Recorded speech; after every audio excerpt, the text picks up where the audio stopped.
Hi, this is Tracy Taylor with the Wasatch Taxpayers Association. We're doing some interviews of candidates for the Republican primary election on June 25th. Your ballot should be coming out any day now. Please keep an eye open for that. And also check us out at wasatchtaxpayersassociation.com. These videos will be up there and you can join us, please, and keep up to date on Wasatch County issues. We have Nick Lopez with us today. Nick is running for the at-large county council seat, so that is a county-wide seat on your ballot. So Nick, tell us a little bit about yourself and why you decided to run. Well, I'm a 10-year resident of Heber City, a former Marine Sergeant Major, did 25 years active in reserve time in the Marines. I am a 30-year veteran with the Salt Lake City Fire Department, and I've had 40 total years of service to others. And I am married and recently married 2 years ago. I have 3 grown kids, 3 grandkids, and a stepson. Great. And what experience do you bring to the county council if you were to be elected? I'm going to bring 40 years of leadership, proven leadership, both as a Marines combat leader and a combat veteran, and 30 years of service with the fire department, where I'm often asked to be in charge of a crew. The experience that I have there working with other agencies, Youth Highway Patrol on scene, other fire agencies, closely with other fire agencies, UDOT, those agencies, and even our public works people. We were very close together. There's constant interaction with us, and know that frontline first responder relationship between all the 30 years. Great. And since you haven't been an elected official yet, can you tell the people, what you plan on, how you plan on conducting yourself as a public official, how you'll get along with other entities, what your philosophy is of governing if you become a county councilman? Well, I think there's a misconception of what a sergeant major is in the Marine Corps and what his relationship is with other commanders. And as a senior enlisted advisor to the commanding officer of a unit, a battalion, a regiment, or even a division, a sergeant major's purpose is to know and work with other units to be able to have tactical and tactful responses to senior officers, general officers, field grade officers, and to conduct liaisons, such as when we were deployed to the Ukraine and to Israel and to Iraq. As a senior enlisted advisor, a senior enlisted of the company or the battalion, I would often be liaison with the government officials of those foreign countries. The same with local governments when we were in local law enforcement. A sergeant major would have interaction with those local law enforcement because it would affect his Marines. He would have relationships with base housing, different entities that help keep Camp Pendle together. That's the priorities. And the fire department's no different. The fire department, we have to have constant liaison with the public. We have to have professional involvement with other agencies that we respond with, and in training and all those purposes. So there's a large interaction between myself and other people. Great. Let's get right to some of the issues. There's enough of them, and one of the big ones lately has been the preservation of the North Fields versus the bypass road. Somehow this ended up being a pivotal issue where you're either on one side or the other. But in full disclosure, I am a member of the Wasatch Open Lands Board for Wasatch County. We look at preservation, conservation easements of agricultural working farmland and other such areas of our valley and county-wide. And so, I do have a bunch of experience and history in this subject, but I'm asking you what your thoughts are on the 2018 open space bond, $10 million bond that was passed, and how you want to weigh that with the needs of our traffic issues in our county. I think it's no mystery of my position with, and a consistent position with open space, and my commitment to those groups of people, Preserve Midway and Utah Open Lands, Friends of Heber Valley, and even in Wasatch County. I fully supported all the open space and agricultural easements, and I applaud those individuals that have stepped forward and applied for it and are getting or have got the easements for agricultural or even environmental. Those are very important to me. I think they're, in long term, I think they'll be important to everybody. There's a balance. I think that the needs for transportation in this whole county, not just the valley, but we'll talk about valley specific first, but throughout the county, there's a need for the two major transportation corridors that are operating now, 189 and 40, to be improved. And part of the plans that have been going on, I've been out talking for the 10 years that I've been up here, is the bypass road. I know it's longer history than that, and the plans that UDOT has put out there, some are good and some are bad. I would not ever support anything cutting or dividing or impinging on the North Fields. I think that's the jewel of the valley. It is private land. We don't own it, and we have to respect those private landowners and their rights. But I think it's important that we try to find something that's not going to put a parallel road through that beautiful landscape. So there are options. UDOT has some options that are thrown out there. I've attended a few public meetings with UDOT, asked a lot of questions, listened to the questions that the residents had, to hear what they had to say and what they were concerned with. And I think a lot of people voted for the open space. They want this. I think that's something we really need to push. Well, and also what I'm going to do is put this map in front of them of the 5 different corridor options of the bypass, and tell the voters which one or numerous ones you would support as far as a bypass option. The other council members have already stated what their preferences are, and so I'm asking the candidates that as well. Okay, fair enough. So, of these 5 routes, I have issues with all of them. I think if I were to choose one of the routes, one of these 5, it would be a close tie between W1A or WA1 and WB2, B1, the first two. The first 2. Right. I just don't see. I obviously am not in favor of the other ones that go through the North Fields. I think that there's other concerns with, UDOT stated in their meetings that some of these intersections, the multiple intersections on any one of these routes is going to have either overpasses or traffic signals at each of their interchanges all the way up. So if you have them go through the middle of the North Fields, you're going to have, and they would light them. All UDOT interchanges are lit up. Mm-hmm. So there goes the nighttime lighting that we've worked hard to get. So you're going to have, I just can't see any viability in the other ones. And there's going to be multiple. UDOT has planned that the major intersection, if they do one that goes up the center of the valley, that interchanges, there's 3 major routes that would join up right at River Road. You can't put that interchange in there without an overpass, concrete overpass for that.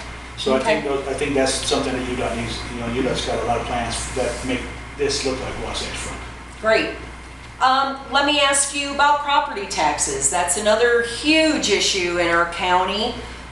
Why do you think the citizens, the taxpayers of this county are so upset about property taxes?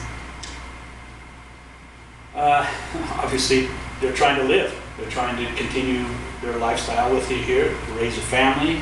Everybody has to crunch their budget. Everybody. And we just in our own home, we have a budget we have to maintain, and everything's getting expensive. And taxes, we're getting taxed on everything. Every bill you get has got a new tax for something. And so the taxes have to be, they're out of control in here. And the fairness of the property tax has not been here. And I know there has been work done at the assessor's office to try to get that problem resolved, but I think more can be done. I think more resources need to be thrown into the assessor's office to get that so under control that we are following the letter of the law, that it's equal and fair to everybody that's being taxed, and that every assessment is done by the law yearly, everybody. So it's not just one group or one thing, and it just hasn't been equal for so long. And that's important. And we have to live within our means. Meaning, I live within my means within my household. We discuss our wants and needs here in my household, and the county government and the city governments have to do the exact same thing. They need to start prioritizing where the tax dollars are going. And we need to start cutting back on certain things to ensure that we have money to pay for the services that are important to the county residents. Okay, and I'm going to ask you about a few of those wants and needs. There is a county building that the county council has instructed the manager to go ahead and get an RFP for some architectural designs. They want to put it out by the Southfield Park, as far as I know, the last I heard, just south of where the bypass is supposed to cross Midway Lane. The county already owns land out there, so it should not, conflict with where that bypass is going. But they decided to do a lease revenue bond for $30 million, which only requires the county council to vote on it. It's not a general obligation bond that would be to the voters of this county to decide if it's necessary for us to have a new administration building for the county, which the school district has done that in the past, that they didn't have to get the voters to decide, and they did the lease revenue bond instead. That's my question to you. Do you believe in lease revenue bonds? Do you think that's a fair way to tax the citizens? And secondly, is this the time to be spending $30 million on a new administration building when we've got some other issues I'm going to be talking about as well? I'm not in favor of the bond. $30 million, I heard it, and upwards of $35 million, and that's a lot of money to be put out to, and it's not a vote of the people. It's easy to spend somebody else's money. As far as the prioritizing the wants and needs, there are services provided by the governments, the county government. Trash removal, road repair, water, sewer, and fire service, and police or sheriff's department.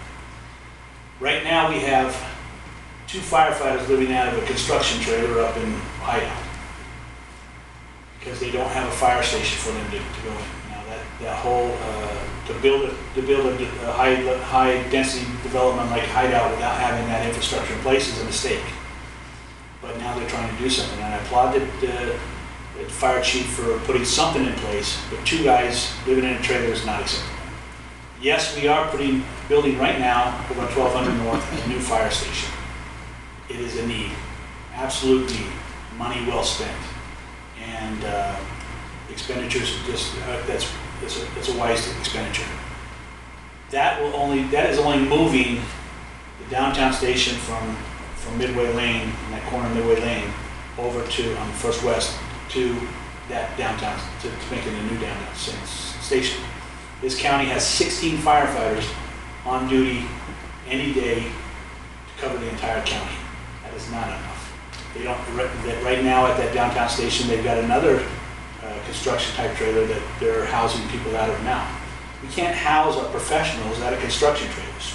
It's time to say, hold off on this project. Now we can plan to have a new county building. It'd be real nice to have an office for the county manager. Real nice to have a nice council place. But we've done business as usual right now. Can we hold off that big bond, that big price tag, and put it into a fire station, another fire station, just as needed fire station somewhere else in this valley? That would also add, need to be staffed and equipped. but that's where my money would go. Okay. There is a proposal by Heber City. They've been coming to the county for the last year and a half, maybe, about a CRA, a special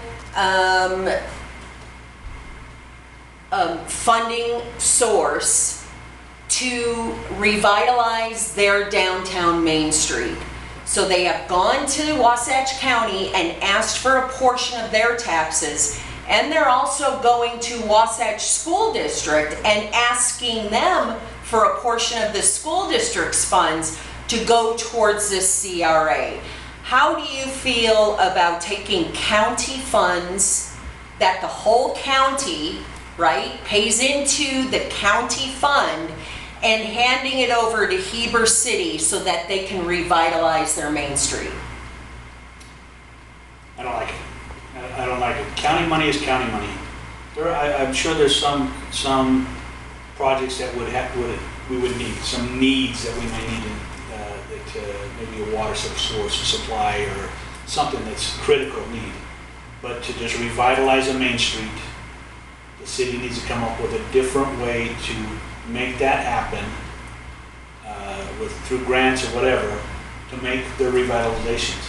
What we're doing is we're putting the bells and whistles on the bike before we even bought the bike.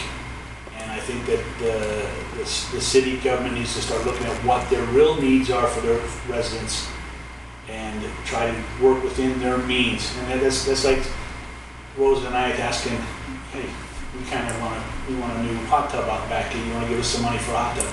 I'm sorry, that's not It sounds different when you put it that way, right? Yeah. So. Well, also High Valley Transit. We have signed a 3-year contract with High Valley Transit. The county is into that contract in about 2 years. They had a tax increase last year to pay for this funding of this service. It's a free service to everyone in the county. What they found out is they have a deficit of about 20% deficit because the sales tax did not bring in as much as they thought, which people buy local, right? Because if you go down to Provo or Salt Lake and shop, that money is going somewhere else. That's my 2 cents. But the sales tax has flattened this past year, so they didn't get quite the revenue they thought, but also their ridership is much more than they expected. And it's a free service. So they've been talking the last 2 months at the county council of how to finance, first of all, this deficit. And 20%, the last I heard, was somewhere between $500,000 and $600,000 that they are short this year, that they're gonna have to figure out how to make good on that, because they do have a contract that they are in with High Valley. So there's been discussions about how to finance that, but also should there be a fee schedule? Should people pay for this service, or do you feel the county citizens should subsidize this completely and we come up with a different way of paying this deficit? I like the idea of the High Valley Transit as far as having a transportation, an alternate transportation. People aren't driving the cars, they're getting out and using mass transit. I used it as a kid, dropping 15 cents in and going downtown to shop from Sandy to Salt Lake City, UTA. That same concept needs to be used up here. There is a ridership, there is increased ridership. I see them standing on 40 waiting for the bus. I see them standing down at the end of the valley waiting for the bus. I think they could increase their services to accommodate the need. But people need to start realizing, I think when you and I were kids, if we wanted to go to the mall, we found our way to the mall, we either rode our bikes, whatever. We can't force the entire public, because everybody's house income is different. We should not be forcing people that can't afford it, the added taxes, to subsidize another family who's got, their kid wants to go lacrosse practice or something else. Mm-hmm. So I think there should be some type of fee schedule. I think there should be a fee schedule so that senior citizens maybe getting a discount or maybe riding for almost free, but I think, or free, but I think those people, working class people going to work to Park City or transferring and going to Salt Lake City, that type of busing, they can come up with some type of nominal fee that, partially pays for that transit. That way we're not footing the full bill, even if they have to tax it. Great. Is there any other subject we haven't discussed yet that you feel is important in just a minute or two that you want to bring up? I think it's important. I have two things, and I'll be as quick as possible. But I think that one of the biggest important things and misconception is my personal encounters or my personal desires to increase the public safety in the county. I worked 30 years in the rank and file portion of the fire department. 30 years in the capital city. Lots of run time. I know what it takes to what the needs are of a firefighter, what the demands, physical and mental demands are on a firefighter. I understand how adequate fire station where the guys can come back from a tough fire, take a hot or cold shower, to recuperate, to rest properly in air conditioning. I understand the importance of working fire apparatus, and we got to worry about whether the pump's going to fail on us. Those type of things are very important to fire service, and that is one of my primary goals. I'd like to see those firefighters not get hurt because we're understaffing. I'd like to see the police officers have their backup faster, so the sheriff's deputies are not waiting for a long time. Ultimately, I'd like to see that the public has the services that we need. This is a need. I don't want to wait 20 minutes for somebody to come here if my wife's having a serious problem. If I have a heart attack, I shouldn't wait 20 minutes. If my house is on fire, I don't want to wait 20 or 30 minutes because all the fire services at a car wreck up in the north end of the county. Right. It's unacceptable. So that's one. That's one item.